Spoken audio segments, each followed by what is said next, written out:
Good morning मेरे प्यारे दोस्तों, आप सभी का स्वागत है आपके अपने YouTube चैनल सफल टेक्निकल क्लासेस में। जैसा कि मेरे प्यारे दोस्तों आप सभी को पता ही है कि कल अपन किरचॉफ के नियम के बारे में चर्चा कर रहे थे, तो आइए आज पुनः क्लास स्टार्ट करते हैं। आपने कल पढ़ा था किरचॉफ के नियम। किरचॉफ के नियम मैंने कल जैसा आपको बताया, किरचॉफ ने दो नियम दिए थे। एक तो किरचॉफ का प्रथम नियम और एक है किरचॉफ का द्वितीय नियम। देखिए मेरे प्यारे दोस्तों, किरचॉफ के नियम मैंने कहा था कि अपने आप में एक बहुत महत्वपूर्ण टॉपिक है और किरचॉफ के नियमों में हम प्रथम नियम के बारे में कंप्लीट जानकारी ले चुके हैं। आज अगली हेडिंग होगी किरचॉफ का द्वितीय नियम। तो हेडिंग डालिए मेरे प्यारे दोस्तों, आज अपन किरचॉफ के द्वितीय नियम के बारे में कंप्लीट चर्चा करेंगे। हेडिंग होगा किरचॉफ का द्वितीय नियम। द्वितीय नियम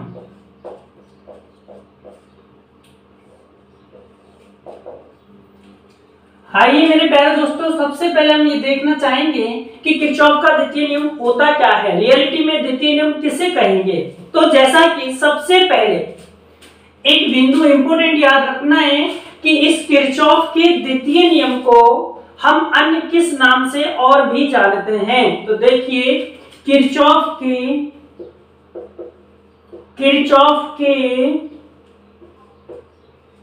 द्वितीय नियम को किरचॉफ के द्वितीय नियम को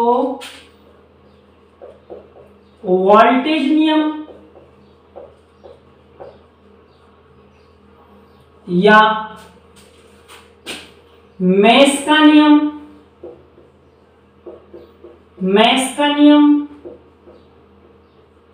या केबीएल का नियम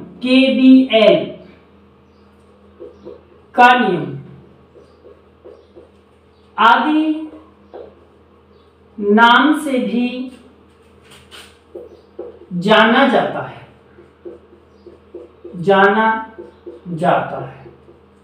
क्या हुआ मेरे प्यारे दोस्तों, किरचॉफ के द्वितीय नियम को वोल्टेज का नियम, मेश का नियम, केवीएल का नियम आदि नाम से भी जानते हैं। अर्थात मेरा कहने का तात्पर्य ये हुआ कि किरचॉफ का जो सेकंड लॉ है, सेकंड जो नियम है, वो मेरे प्यारे दोस्तों कई किताबों में इस नियम का नाम वोल्टेज के नियम के नाम से भी जानते हैं, इसको हम मेश का नियम भी कहते हैं और इसी को हम केबीएल के नियम के नाम से भी जानते हैं। आइए फिर आगे की ओर चर्चा करते हैं।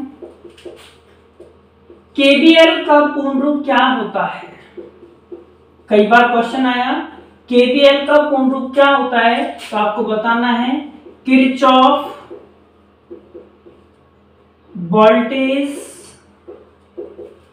लॉ होता है। क्या हुआ मेरे प्यारे दोस्तों, K for Kirchhoff, V voltage, L law, Kirchhoff voltage law होता है। कई बार एग्जाम में पूछा है केबीएल का फुल फॉर्म क्या होता है, किरचॉफ वोल्टेज लॉ होता है। जैसा कि कल बताया केसीएल का फुल फॉर्म क्या होता है, किरचॉफ करंट लॉ होता है। यहां तक बात क्लियर हो गई। आगे फिर हम चर्चा करते हैं और क्या विशेषताएं इस किरचॉफ के द्वितीय नियम से। ये याद रखना है मेरे प्यारे दोस्तों, बहुत ही मोस्ट बात है, कई बार एग्जाम आया है कि किरचॉफ का द्वितीय नियम ऊर्जा संरक्षण के सिद्धांत पर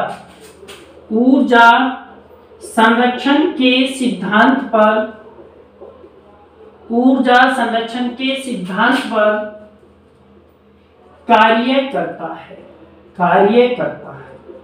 मेरे प्यारे दोस्तों यहां दोनों के अंदर डिफरेंस है। आपसे कल के नियम के बारे में पूछे कि किरचॉफ का प्रथम नियम अर्थात किरचॉफ का धारा नियम किस सिद्धांत पर कार्य करता है, तो आपने लिखा है आवेश संरक्षण के सिद्धांत पर कार्य करता है। लेकिन मेरे प्यारे दोस्तों ये पूछा जाए कि किरचॉफ का द्वितीय नियम, किरचॉफ का वोल्टेज नियम, किरचॉफ का मेश का नियम या केवीएल का नियम किस सिद्धांत पर कार्य करता है, तो आपका जवाब होगा मेरे प्यारे दोस्तों ऊर्जा संरक्षण के सिद्धांत पर कार्य करता है। नेक्स्ट बिंदु, जो ये किरचॉफ का आप ये कहेंगे और क्या है इस नियम की विशेषता, यह नियम एसी व डीसी दोनों परिपथों पर लागू होता है, दोनों परिपथों पर लागू होता है। ये भी अपने आप में एक मोस्ट चीज है, ये इक्वल चीज है। किरचॉफ के प्रथम नियम में भी वो भी दोनों एसी व डीसी दोनों परिपथों पर लागू होता है। यहां फिर नेक्स्ट बिंदु, यह नियम कौन सा नियम, किरचॉफ का द्वितीय नियम, किरचॉफ का वोल्टेज नियम, किरचॉफ का केवीएल या मेश का नियम। यह नियम रेखीय व अरेखीय, रेखीय व अरेखीय, ये डायरेक्टली क्वेश्चन पुट अप होते हैं मेरे प्यारे दोस्तों एग्जाम में कि किरचॉफ का नियम लागू होता है रेखीय परिपथों के लिए, अरेखीय परिपथों के लिए, रेखीय व अरेखीय दोनों प्रकार के परिपथों के लिए, या इनमें से कोई नहीं, तो आपका जवाब जाएगा रेखीय व अरेखीय। क्या होते हैं ये परिपथ, इनके बारे में पूर्णतः चर्चा कर चुका पहले की क्लास में, और नेक्स्ट क्लास में इसके बारे में हमें चर्चा करनी होगी। यह नियम रेखीय व अरेखीय परिपथों पर लागू होता है, परिपथों पर क्या होता है, लागू होता है। तो क्या मेरे प्यारे दोस्तों यहां तक आपको क्लियर हो गई होगी कहानी।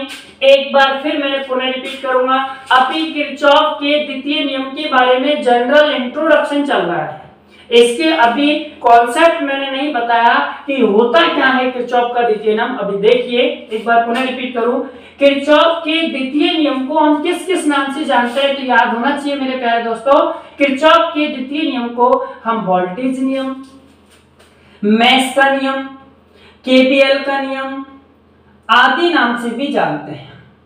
केवीएल का पूर्ण रूप क्या होता है, किरचॉफ वोल्टेज लॉ होता है। केवीएल का पूर्ण रूप क्या होता है मेरे प्यारे दोस्तों, किरचॉफ वोल्टेज लॉ होता है, किरचॉफ वोल्टेज लॉ होता है। क्लियर हो गया। किरचॉफ का जो द्वितीय नियम है वह किस सिद्धांत पे कार्य करता है, ये क्वेश्चंस कई बार पूछे हैं, हुबहू एग्जाम में डायरेक्ट लिया है। किरचॉफ का द्वितीय नियम ऊर्जा संरक्षण के सिद्धांत पर कार्य करता है, जबकि किरचॉफ का प्रथम नियम आवेश संरक्षण के सिद्धांत पर कार्य करता है।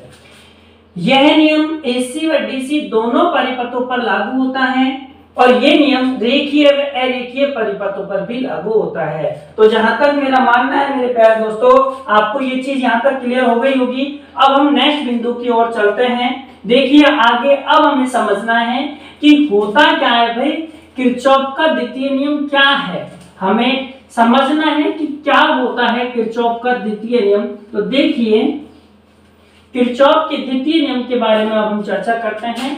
किरचॉफ का द्वितीय नियम क्या होता है, समझना इसके बारे में अच्छे से समझना मेरे प्यारे दोस्तों।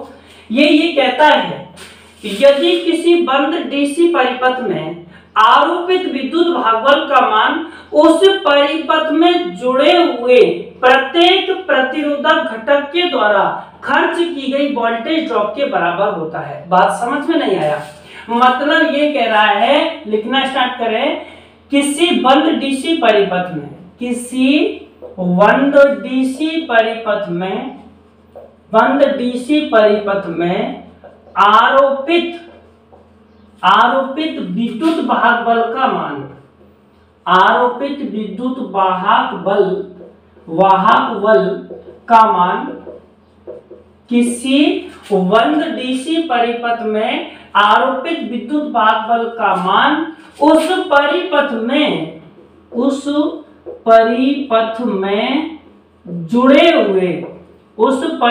में जुड़े हुए प्रत्येक प्रतिरोधक प्रत्येक प्रतिरोधक घटक के द्वारा, प्रत्येक प्रतिरोधक घटक के द्वारा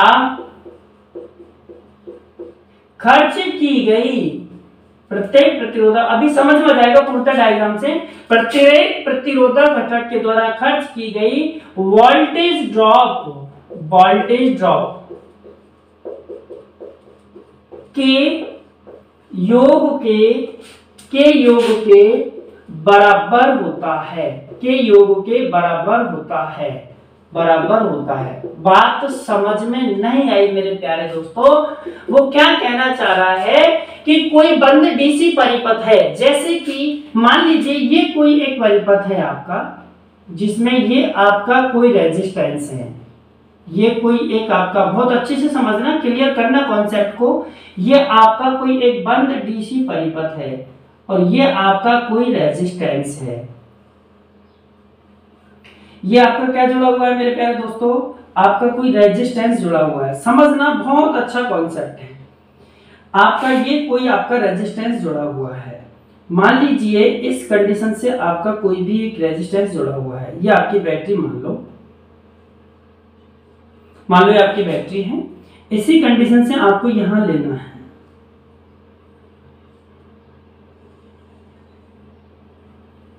आप थोड़ा सा समझना, यहां ये प्रतिरोध है, ये तीन जो जुड़े हुए हैं ये प्रतिरोध है। माना कि ये R1 रेजिस्टेंस है, R1 प्रतिरोध है, ये R2 रेजिस्टेंस R2 है, ये R3 प्रतिरोध, यानी ये पहला प्रतिरोध, ये दूसरा प्रतिरोध, ये तीसरा प्रतिरोध।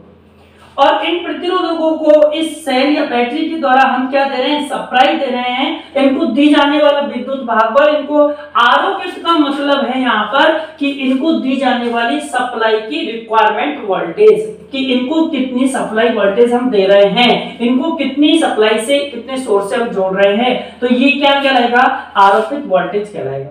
मान लीजिए ये है E1 है विद्युत भागबल और ये है E2।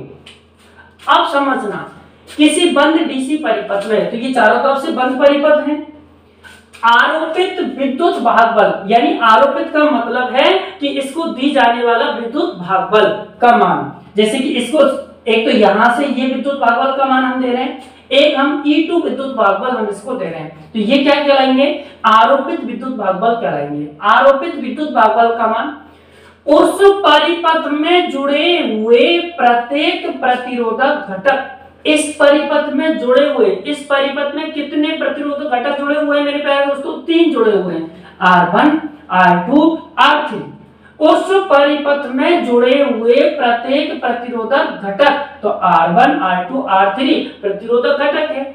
इस प्रत्येक प्रतिरोधक घटक के द्वारा अलग अलग, यानी इसके द्वारा, इसके द्वारा, इसके द्वारा खर्च की गई पूरी वोल्टेज ड्रॉप, वोल्टेज ड्रॉप का मतलब होता है कि खर्च किया गया कितना वोल्टेज है, वोल्टेज का कितना ड्रॉप हुआ, कितनी खपत हुई, कितनी खर्च हुई है, इनके द्वारा, इसके द्वारा, इसके द्वारा, इन तीनों प्रत्येक प्रतिरोधक घटक के द्वारा खर्च हुई वोल्टेज ड्रॉप, खर्च वोल्टेज ड्रॉप के बराबर होता है। प्रत्येक घटक के द्वारा खर्च हुई वोल्टेज ड्रॉप, हुई और लिख दो, खर्च हुई वोल्टेज ड्रॉप के योग के बराबर होता है। यानी अब दोबारा समझ लो बहुत अच्छे से, ये क्या कहना चाह रहा है, मैं ये कहना चाह रहा हूं कि यहाँ ये कह रहा है कि आरोपित विद्युत भागबल का मान, यानी इनको दी जाने वाली विद्युत वोल्टेज का मान, इनको मैंने E1 दिया और एक क्या दिया, E2, इन दोनों का मान E1 प्लस E2 हो गया।